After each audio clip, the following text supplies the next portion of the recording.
ലൈംഗിക ആരോപണ വിധേയനായ രാഹുൽ മാങ്കൂട്ടത്തിൽ അദ്ദേഹത്തിന് രാഹുകാലമാണ് എന്നുള്ളത് നിസ്സംശയം പറയേണ്ടി വരും.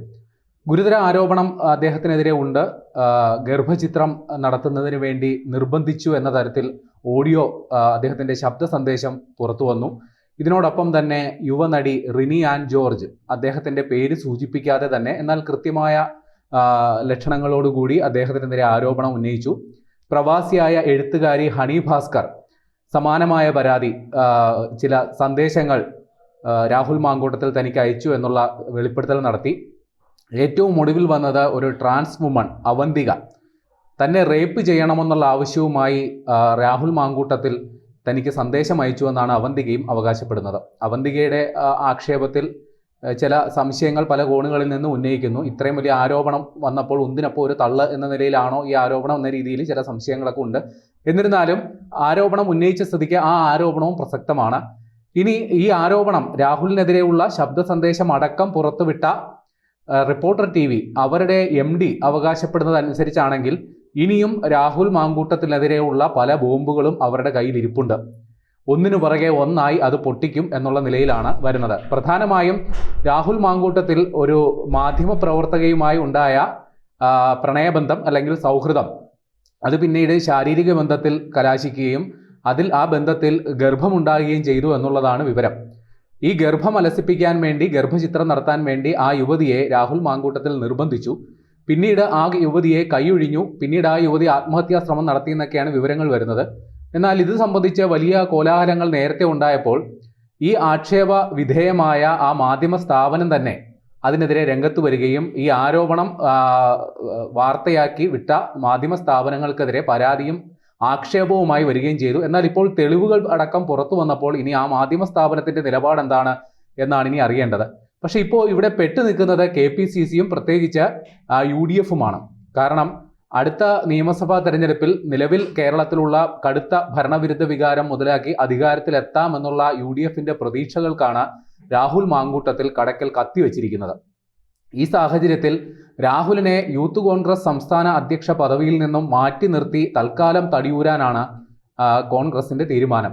അവർക്ക് പറയാൻ ന്യായീകരണവുമുണ്ട്. കാരണം ഇടതുപക്ഷത്ത് ഇപ്പോഴും MLA ആയി തുടരുന്ന M മുകേഷിനെതിരെ സമാനമായ ഗുരുതര ആരോപണം വന്നിരുന്നു. മന്ത്രിയായ KB ഗണേഷ് കുമാറിനെതിരെ മുൻപും ഇത്തരത്തിലുള്ള ആരോപണം വന്നിരുന്നു. അപ്പോഴൊക്കെ സ്വീകരിച്ചിരുന്ന അതേ നിലപാട്, LDF സ്വീകരിച്ച അതേ നിലപാട് തന്നെയാണ് UDFും അല്ലെങ്കിൽ കോൺഗ്രസും ഈ കാര്യത്തിൽ സ്വീകരിക്കുന്നത്. രാഹുൽ മാങ്കൂട്ടത്തിനെതിരെ CPM അവരുടെ യുവജന സംഘടനകൾ പ്രതിഷേധവുമായി റോഡിലുണ്ട്, അത് നേര് തന്നെ. പക്ഷേ CPM പ്രത്യക്ഷത്തിൽ ഒരു കടുത്ത നിലപാടിൽ അല്ലെങ്കിൽ ഒരു രാജി ആവശ്യം പോലെയുള്ള കടുത്ത ആവശ്യങ്ങളിലേക്ക് CPM കടന്നിട്ടില്ല എന്നുള്ളതും ശ്രദ്ധേയമാണ്. അതിന് കാരണം M മുകേഷ് ഇപ്പോഴും ഭരണപക്ഷത്ത് MLA സീറ്റിൽ ഇരിക്കുന്നത് തന്നെയാണ്. പക്ഷേ M മുകേഷിന്റെ കാര്യത്തിൽ ഒരു പ്രശ്നമുണ്ട്. 2011 ഒരു സിനിമ ലൊക്കേഷനിൽ നടന്ന ഒരു സംഭവത്തെക്കുറിച്ച് കഴിഞ്ഞയിടെയാണ് ഒരു ആലുവ സ്വദേശിയായ നടി പരാതി ഉന്നയിച്ചത്. അത് മുകേഷിനെതിരെ മാത്രമല്ല, മുകേഷ് അടക്കം 7 പേർക്കെതിരെയാണ് അന്ന് ആ നടി ആക്ഷേപം ഉന്നയിച്ചത്. അതുമായി ബന്ധപ്പെട്ട് മുകേഷിനെതിരെ കേസെടുക്കുകയും മുകേഷിന്റെ മൊഴി രേഖപ്പെടുത്തുകയും അടക്കമുള്ള കാര്യങ്ങളൊക്കെ ചെയ്തിരുന്നു. പക്ഷേ ഇതേ നടിയുടെ വിശ്വാസ്യത, അവരുടെ ക്രെഡിബിലിറ്റി, ആ പരാതിയുടെ ആധികാരികത അപ്പോഴേ സംശയമുണ്ടായിരുന്നു. ഇവർ സമാനമായ, അതായത് സ്വന്തം ബന്ധുവിനെ അടക്കം സെക്സ് റാക്കറ്റിന് വിൽക്കാൻ ശ്രമിച്ചു എന്നതടക്കമുള്ള ആരോപണങ്ങൾ നേരിടുന്ന ഒരു നടിയാണ് ഇവർ. അവരെ കഴിഞ്ഞ ദിവസം ഇതുമായി ബന്ധപ്പെട്ട് അറസ്റ്റ് ചെയ്യുകയും ചെയ്തിരുന്നു. അപ്പോൾ അവരുടെ ആക്ഷേപത്തിന്റെ ആധികാരികത, വിശ്വാസ്യത ചോദ്യം ചെയ്യപ്പെടുന്നുണ്ട്. ഇത്തരത്തിൽ മുകേഷിനെ വേണമെങ്കിൽ നമുക്കൊന്ന് ചെറുതായി ഒന്ന് വെള്ളപൂശിയെടുക്കാം. പക്ഷേ മുകേഷിനെതിരെ ഒളിഞ്ഞും തെളിഞ്ഞും മുമ്പും ഇത്തരത്തിലുള്ള ആക്ഷേപങ്ങളുള്ള സ്ഥിതിക്ക് മുകേഷും ആളത്ര ക്ലിയർ അല്ല എന്നുള്ളത് സമൂഹ മധ്യത്തിൽ ഉള്ള കാര്യമാണ്. അപ്പോൾ ഈ മുകേഷിനെ ചാരി രാഹുൽ മാങ്കൂട്ടത്തിലെ രക്ഷപ്പെടുത്തി എടുക്കാമെന്നുള്ളതാണ് UDFിന്റെ പ്രതീക്ഷ. പക്ഷേ ഒരു പ്രശ്നമുണ്ട്. പാലക്കാട് കഴിഞ്ഞ ഉപതെരഞ്ഞെടുപ്പിൽ പാലക്കാട് കടുത്ത രാഷ്ട്രീയ പോരാട്ടം നടക്കും എന്ന് കരുതിയിരുന്ന സ്ഥലം, പ്രത്യേകിച്ചും അവിടെ BJPക്ക് ശക്തമായ വേരോട്ടമുള്ള ഒരു സ്ഥലം കൂടിയാണ്. അവിടെ ഭരണവിരുദ്ധ വികാരവും കൂടി മുതലെടുത്ത് പെട്ടെന്നാണ് രാഹുൽ മാങ്കൂട്ടത്തിൽ, അല്ലെങ്കിൽ അപ്രതീക്ഷിതമാണ് രാഹുൽ മാങ്കൂട്ടത്തിൽ ഇത്ര വലിയ ഭൂരിപക്ഷത്തിൽ വിജയിച്ചു കയറിയത്. അവിടെ ഷാഫി പറമ്പിലിന് കൃത്യമായ റോളുണ്ട് അക്കാര്യത്തിൽ എന്ന് നിസ്സംശയം പറയേണ്ടി വരും. അങ്ങനെ ഒരു നല്ലൊരു വിജയം നേടിയ പാലക്കാട് മണ്ഡലം അല്ലെങ്കിൽ പാലക്കാട് സീറ്റ് അടുത്ത തിരഞ്ഞെടുപ്പിൽ നിലനിർത്താൻ പറ്റുമോ എന്നുള്ള കാര്യത്തിൽ കോൺഗ്രസിന് ആശങ്കയുണ്ട്. കാരണം രാഹുൽ മാങ്കൂട്ടത്തിലിനെ ഇനിയും അവിടെ നിർത്തി മത്സരിപ്പിച്ചാൽ വോട്ടെണ്ണി രാവിലെ 8 മണിക്ക് മുമ്പ് രാഹുൽ മാങ്കൂട്ടത്തിൽ 8 നിലയിൽ പൊട്ടും എന്നുള്ള കാര്യത്തിൽ ഉറപ്പാണ്. അപ്പോൾ അതുകൊണ്ട് രാഹുൽ മാങ്കൂട്ടത്തിന് ഇനി അടുത്ത തവണ സീറ്റ് കൊടുക്കേണ്ടെന്നുള്ളതാണ് പാർട്ടിയിലെ ഏകദേശ ധാരണ. പക്ഷേ അദ്ദേഹത്തിന്റെ MLA സ്ഥാനം തൽക്കാലം രാജിവെപ്പിക്കില്ല. പകരം അദ്ദേഹത്തെ നിർബന്ധിത വീട്ടുതടങ്കലിൽ വെക്കാനാണ് തീരുമാനം. അതായത് സൂര്യപ്രകാശം കാണണ്ട, രാഹുലെ നീ വീട്ടിൽ തന്നെ ഇരുന്നോളൂ, പുറത്തിറങ്ങി ഞങ്ങളെയും കൂടി നാറ്റിക്കരുത് എന്നുള്ളൊരു നിലപാടാണ് നേതൃത്വം ഇപ്പോൾ എടുത്തിരിക്കുന്നത്. ഇക്കാര്യത്തിൽ പാർട്ടി നേതൃത്വം ഒരു 2-3 ദിവസത്തെ സാവകാശം കൂടി തേടുന്നുണ്ട്. കാര്യം അപ്പോഴത്തേക്ക് ഈ ആരോപണം ഒന്ന് തണുക്കും എന്നുള്ളൊരു പ്രതീക്ഷയിലാണ്. പക്ഷേ നിയമസഭാ സമ്മേളനം ചേരാൻ പോവുകയാണ്. അവിടെ രാഹുൽ മാങ്കൂട്ടത്തിലടക്കമുള്ള യൂത്ത് ബ്രിഗേഡ് എന്ന് പറയുന്ന ഒരു സംഗതി ഉണ്ടല്ലോ. നേരത്തെ അവിടെ ഷാഫി പറമ്പിൽ ഉണ്ടായിരുന്നു. സഭയ്ക്ക് പുറത്ത് PK ഫിറോസും BT ബൽറാമും ഉണ്ട്. അപ്പോൾ ഇവരെ കൂടാതെ നമ്മുടെ Anwar Sadath, CR Mahesh, Roji M John, പിന്നെ രാഹുൽ മാങ്കൂട്ടത്തിൽ, ഇവരൊക്കെയാണ് നിയമസഭയിൽ പ്രതിപക്ഷത്തിന്റെ യുവമുഖങ്ങളായി അറിയപ്പെട്ടിരുന്നത്. അപ്പോൾ അവർക്കിനി ഈ കാര്യത്തിൽ എന്ത് ചെയ്യാൻ പറ്റും, എന്ത് മുഖവുമായി അവരിനി നിയമസഭയിൽ എത്തും എന്നുള്ള കാര്യമാണ് ഇനി അറിയേണ്ടത്. കാരണം CPM അത്ര മോശമൊന്നുമല്ല. ഒളിയമ്പ് തുടുക്കാനും അല്ലെങ്കിൽ ഈ കാര്യത്തിൽ പ്രത്യക്ഷത്തിൽ ഒരു നിലപാടെടുത്തില്ലെങ്കിലും ഒളിയമ്പ് തൊടുക്കാൻ CPM കഴിഞ്ഞിട്ട് വേറെ ആളില്ല എന്നുള്ളതാണ് നമുക്കറിയാവുന്ന സംഗതിയാണ്. അതുകൊണ്ട് തന്നെ രാഹുൽ മാങ്കൂട്ടത്തലിന്റെ പേരിൽ അടുത്ത നിയമസഭാ സമ്മേളനത്തിൽ കോൺഗ്രസിന്റെ പരമോന്നത നേതാക്കളെ അടക്കം നാറ്റിക്കാനായിട്ടുള്ള സകല നടപടികളും CPM സ്വീകരിക്കും എന്നുള്ള കാര്യം ഉറപ്പാണ്. അതുകൊണ്ട് തന്നെ ഈ രാഹുൽ മാങ്കൂട്ടത്തലിനെ ഇനി എത്ര കാലം സംരക്ഷിച്ചു കൊണ്ടുപോകും എന്നുള്ള കാര്യം നമുക്ക് കാത്തിരുന്ന് കാണേണ്ട സംഗതിയാണ്.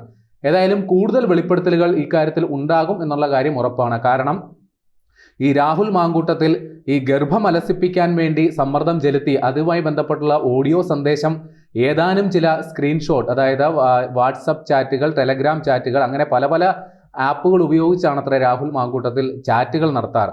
ഇതിൻ്റെയൊക്കെ പല സ്ക്രീൻഷോട്ടുകളും പലരുടെ കയ്യിലും ഉണ്ട് എന്നുള്ളതാണ് വാസ്തവം.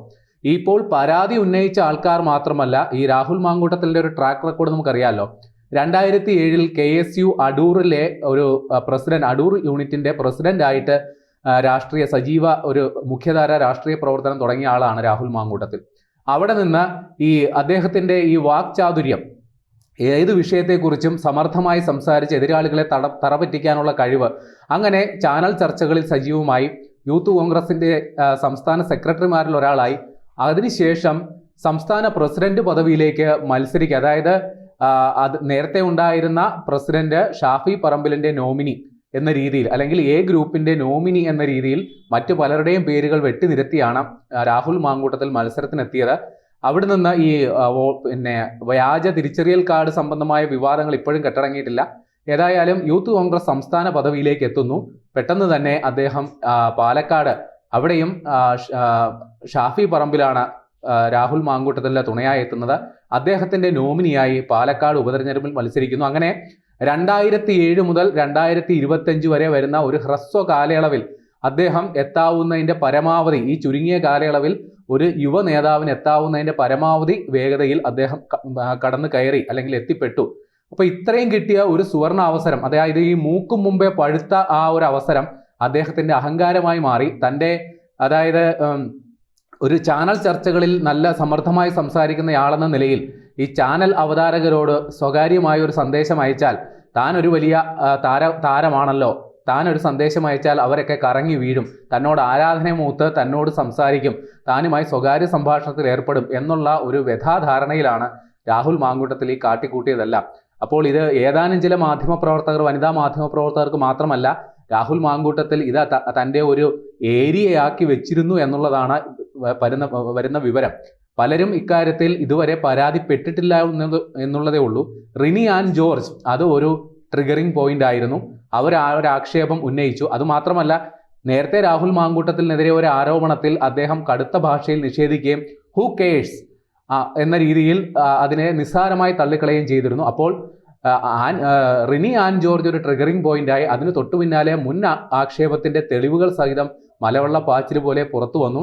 എന്നാൽ അതൊരു ചെറിയ മഴയാണ്. ഇനിയും അതുമായി ബന്ധപ്പെട്ടിട്ടുള്ള കൂടുതൽ ന്യൂനമർദ്ദങ്ങളും ഇടവപ്പാതിയും തോരാമഴയൊക്കെ ഇനിയും വരാനിരിക്കുന്നു എന്നുള്ളതാണ് വിവരം. അപ്പോൾ രാഹുൽ മാങ്കൂട്ടത്തിൽ ഇനി വീട്ടുതടങ്കലിൽ കഴിയുന്നത് തന്നെയായിരിക്കും നല്ലത്. പുറത്തിറങ്ങിയാൽ നാറ്റ കേസാകും രാഹുലെ.